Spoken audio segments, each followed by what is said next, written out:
Hey guys, welcome back to Cordetti Motorsports. I'm your host Jeff Cordetti, and in today's episode it's all about dirt bikes and how we're going to transport them.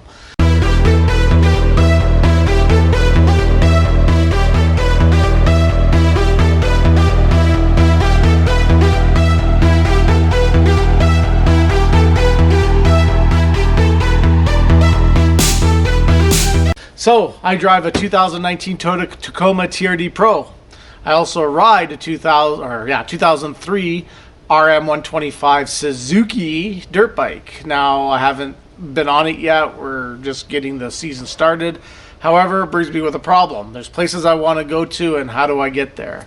Well, for us guys that are driving smaller trucks, especially with the shorter beds like I have, which is a 5-foot bed, we do have transportation challenges in the terms of the bike sticking up.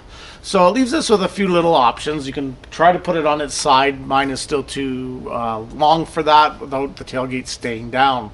I don't like keeping my tailgate down for a couple of reasons. The cargo in the back is exposed and could potentially roll out even though I tie everything down. But also the tailgate at the paint at the bottom can get scratched up, especially if you're driving on gravel roads or off the beaten path. I don't want to do that. However, there's a solution.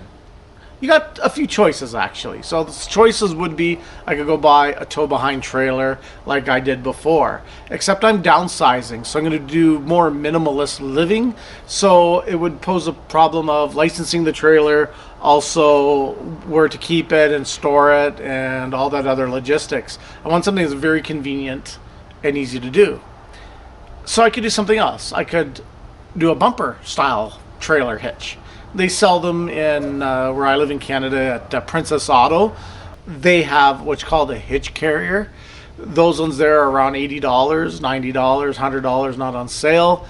They're, your cheap offshore made, which is fine. A lot of guys, what they end up doing, they kind of weld some more braces and all that.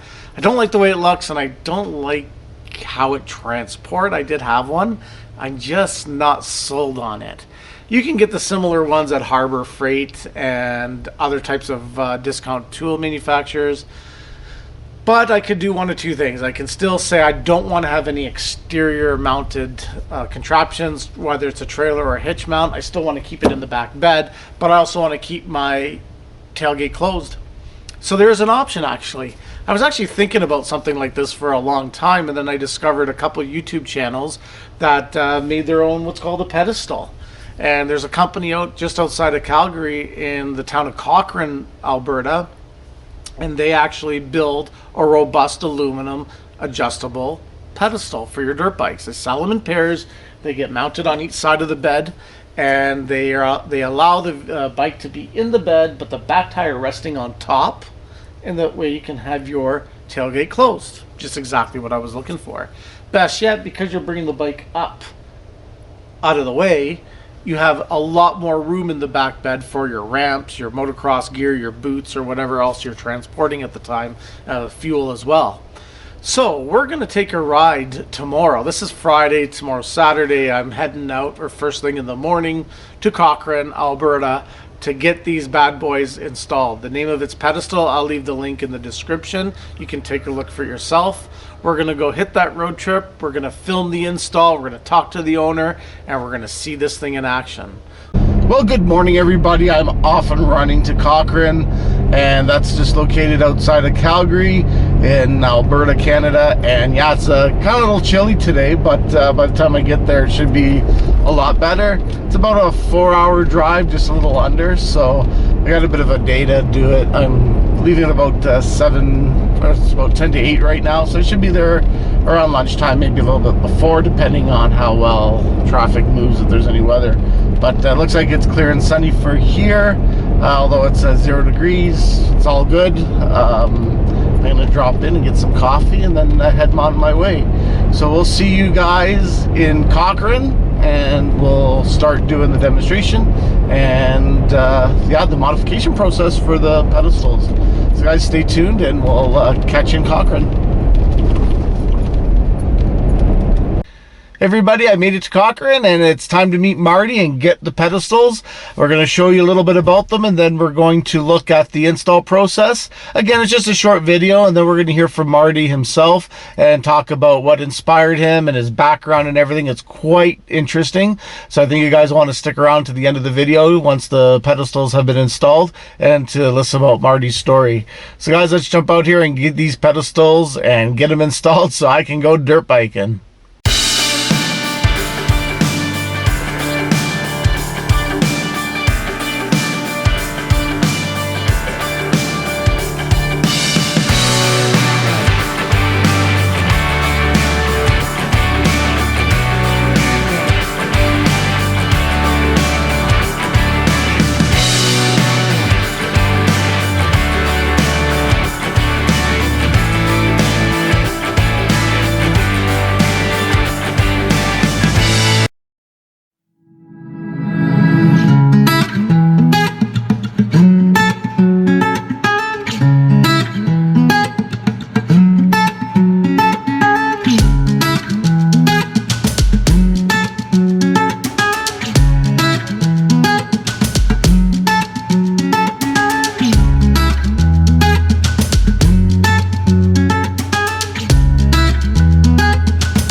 Hey guys, hope you enjoyed that install. It was great. I'm looking forward to getting my RM 125 mounted in the back of my truck and kind of displaying it for everybody to see on that great install and that great product from Pedestal.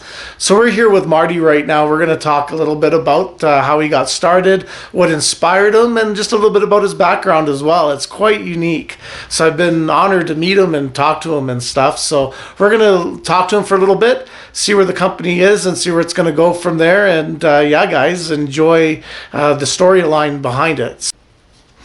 Hey everybody, Marty Helmazna here. How's it going? Yeah, I guess I'm kind of the creator of the dirt bike pedestal.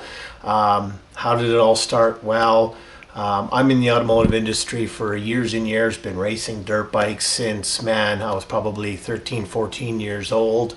Raced for Canada overseas in events like the Ayresburg Rodeo, Red Bull Sea to Sky, Red Bull Last Man Standing, Hell's Gate, Extinction here in Calgary area, and I just a lover of the dirt bike. So what does a person do with modern day pickup trucks now? I'll tell you, I've been in the industry for a long time. Truck beds are getting a lot smaller, and not everybody can have a van, and trucks are so such a utility and part of the family nowadays. You know, you need your four doors, and the manufacturers kind of compromise having a nice luxurious interior and not too much focus on exteriors or cargo capacity. Years ago, 70s, 80s, maybe even early 90s, 8-foot boxes were the norm. Not anymore. Good luck going to find an 8-foot box. You'd have to special order it. So the problem lies with a dirt bike being about 7 feet long. How do you haul it in a modern day pickup truck? So I had a 2008 Tundra for years, loved it, needed to tow a holiday trailer so I can take the family to local dirt bike races. Four-wheel drive living in Alberta was important, so it's hard to find a comfortable four-wheel drive, big enough van to haul your family and tow your holiday trailer. So I started hauling a couple of dirt bikes, and I ran into a problem where you can't tow your holiday trailer because the tailgate's down. So out of cast iron and steels, I just basically started building platforms so the rear wheel would kind of be just above the tailgate, and allowed you to have the tailgate up and you can tow your holiday trailer. That kind of slowly evolved. People were noticing how I was hauling my bikes and kept asking me, hey, where can I get one? Where can I get one? So with the industry in Alberta, I had some locals help me out, engineering it and building it all out of aluminum, so it's significantly way lighter than my original. And now you got these aluminum pedestals that you saw in the install, and they're secured, they're mounted to the structure of the box or the bed of the truck, and it gives you a wide range and variety of hauling multiple different sizes of dirt bikes. I've hauled the smallest being a TTR 125 to full-size bikes, and weight doesn't really matter because when the bike is mounted, all the weight's technically on the front wheel because the bike is kind of tilted up front, so weight's not too big of a factor. I've been using it for over 3 years now in my Tundra. And solid as a rock. They're locked, they're secure. You can haul your holiday trailer now, tailgate closed. You're not worrying about losing jerry cans on the highway or your gear bags or your boots because the tailgate's up. A lot of trucks come with rear cameras now, and now you can still use your reverse camera, your reverse lights, all that kind of stuff. You don't chip the paint on your tailgate. It costs you over $1,000 to buy or to repaint your tailgate on any modern truck nowadays. It's a universal fit. I haven't found a truck that they did not fit in. They will mount underneath tonneau cover, so if you got a factory tonneau cover, cloth tonneau cover, they all fit underneath still. Comes with locks, good quality master cable locks. So you can, rest assured if you're walking into the pizza joint on the way home from a good ride, no one's going to walk away with your bike. So the design is there, and it's mainly the biggest focus was to be able to close a tailgate and tow trailers again, and it's worked out well. Certain trucks you can actually haul 3 full-size dirt bikes with my pedestals in the bed of the truck, tailgate closed, and still be able to attach a trailer and go from there. So hope you guys liked it. It's definitely a local product in the province of Alberta, or Canadian made. They work really well, and hopefully you guys see them out there more and more often. Well, guys, isn't that great? This is a great product. Again, there's more than one use for it. I'm going to be showing and demonstrating it as I evolve with my dirt biking and my experiences with it. So if you're interested, I'm going to leave the links down here for all the contact of how to get a hold of these great products, and to actually come down here and meet Marty as well. He can definitely go through all that with you. Again, support Canadian, support local, and support what Best has to offer. And again, these pedestals are probably on top of that list. So hope you guys enjoyed the episode. I'm going to be doing a little bit more next week on hopefully a trail ride out to the Bruderheim natural area, and yeah, we'll definitely show you how they work and continue and updating on this great product. So guys, thanks a lot for joining me, guys, and we'll talk to you later, and shred lightly.